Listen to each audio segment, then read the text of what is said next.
Welcome to my channel, Sunshine Shoulders. I'm Calvin. Thank y'all so much for stopping by today. Are men more at risk when traveling? At risk of what? Violence, crime, trouble, etc. Well, the short answer to that is yes. Just by being born men in a male-dominated world. Later today, I'm going to talk about the challenges that men face at home. And are they amplified when we travel overseas? And one of the challenges that I came across, and it really kind of shocked me, was the aggression from other men. This is something that we worry about, facing the aggression from other men for bullshit reasons. Everybody wants to be a tough guy, show how tough they are by beating up on somebody weaker, picking on somebody weaker. Let me say this right now. There's no place on earth that men can go to escape aggressive behavior and violent behavior. We travel to try to escape that stuff, but really, like I said, just by being born a man, you can't escape it. And I'm going to talk about some stuff that the doctors say, the experts say, but according to the UN Office on Drugs and Crime in a 2013 report, men are the primary perpetrators and victims of violence nearly everywhere in the world. Globally, men comprise 95% of all homicide victims and 80 to 97% of homicide perpetrators. And I'm going to give you some examples because the facts bear witness to this. It backs this up 100%. According to John Archer, in his 2004 book, Sex Differences in Aggression, he said across all cultures, men are more physically aggressive than women. Men are more likely to commit a physical or armed assault against another person, especially other men. Now, I'm over here in the Philippines. This is where I live, so I'm not picking on the Philippines. I'm just talking about some recent cases where it bears witness to exactly what these experts are saying and why men are more at risk when traveling than anybody else. When the young man was killed at the Waterfront Hotel in Cebu, of course, he was the victim, the man. There was a man who was arrested and charged with that crime. Recently, there's been some horrendous cases. The young Philippine beauty queen and her Israeli boyfriend. Their perpetrators were men.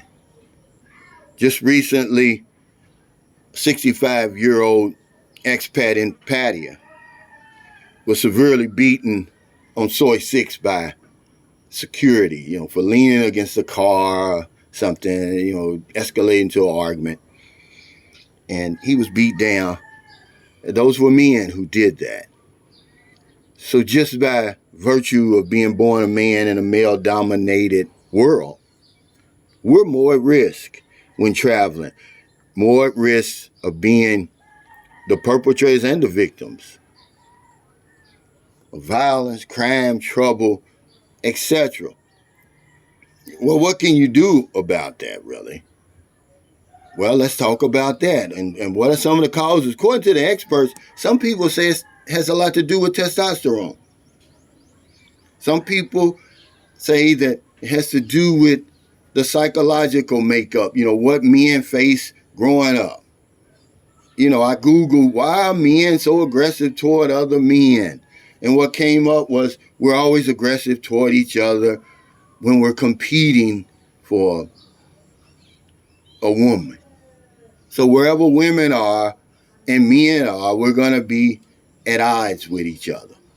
So in a place like Southeast Asia, where men specifically come for women, there's going to be some type of aggressive behavior. You see it online, the skirmishes. You see it offline. 100% of my haters and stalkers and accusers are men. So what can you do about it? Well, you try to avoid it the best you can. That's really the only thing you can do. If you know there's going to be a lot of riffraff wherever you're going, a lot of drinking and stuff like that, you try to avoid it. Confront it. And then you become the perpetrator or the victim. But sometimes you got to stop people in their tracks. You got to say, hey, man, look, I'm 61 years old. I didn't come over here for all that foolishness. Because we talk about it all the time on this channel, on other channels. We're our biggest problem. Us and other men. Men are the damn problem. You can't go anywhere. You can't even come to a place like the Philippines, a tropical paradise, and kick back and relax. There's going to be some fool somewhere trying to show how tough he is. And until somebody gets put 6 feet under in the dust, is it going to stop? But according to these experts, there's nowhere you can go to escape it. You trying to leave and escape it from home, you're jumping from the frying pan into the fire. But it's bullshit, man, when you get up and you read this sort of stuff.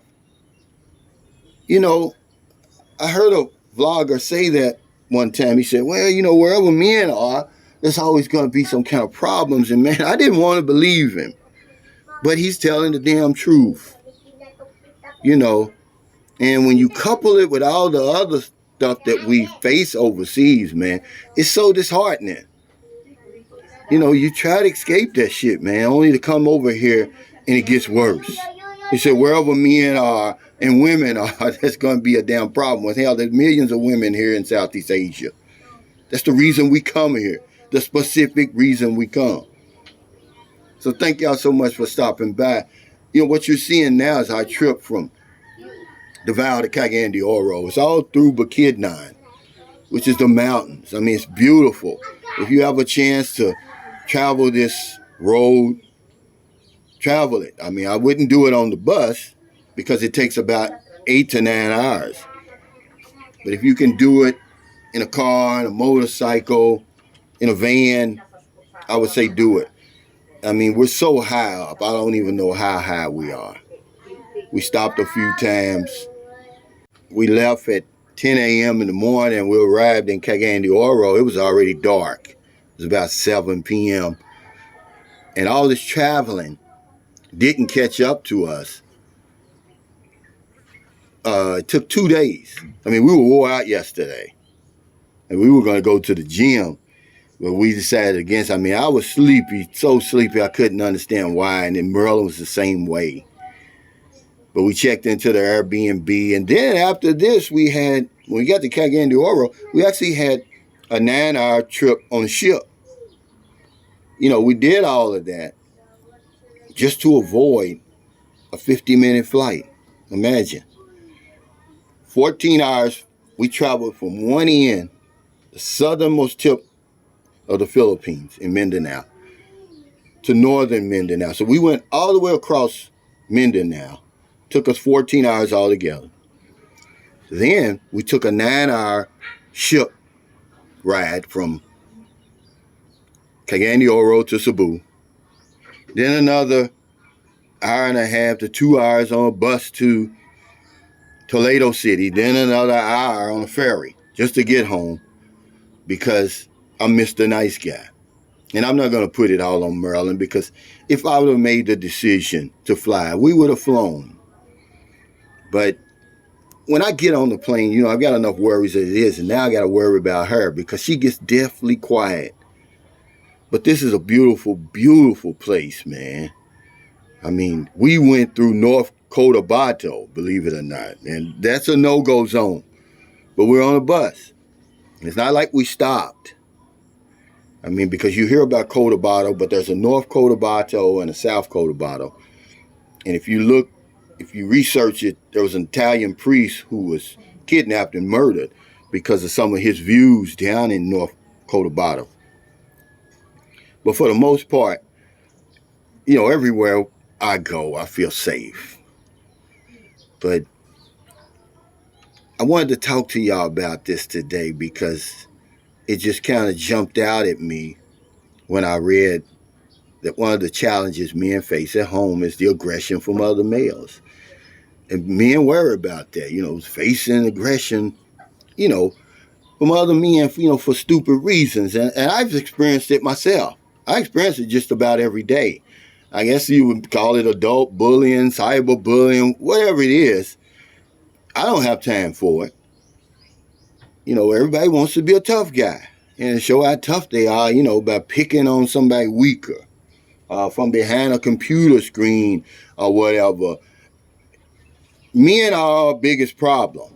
Okay, we need to stop talking about women from now on as being the problem. And when you look at the facts, we're the damn problem. We can just get out our own way. One of the things I'm going to talk about today is the limited support network. See, that's what my whole channel is about. We don't have that. Okay, it's not on the same level as women have it. Okay? Another thing, dating, believe it or not, this online dating, the script is flipped, guys. We got to flip it back, but it's hard, especially on the dating sites over here. Listen to me, man. I'm telling you, because it's more men on the dating sites, period, than women. So women have more choices. Remember I did a video about women are getting choosy over here? Well, it's not just here, it's around the world. Because when you sign up, you're going to have a few legitimate, choices, right? But the woman, she's the one who gets all the messages and the winks and all of that from all these old hungry, thirsty men. So she has no choice but to be picky and choosy. And then you got to realize there's these creeps out there that they got to avoid too. We're going to talk about all this stuff, man, but it's the man. We need to get out of our own damn way, man. We're our worst enemy. So thank y'all so much for stopping by. If you're in America, in the Philippines, Thailand, wherever you are, if that in your heart to help somebody. What happened to the brother in the Passport Brother movement? I'm going to talk about that on my No Man Left Behind podcast Saturday morning at 6:30. We got to straighten this shit out, man. Because I certainly don't want to be the perpetrator, but I damn sure is not going to be the victim. So take care, stay safe, stay out of trouble. I'll see you next time. Don't do anything stupid. What's the brotherhood, man?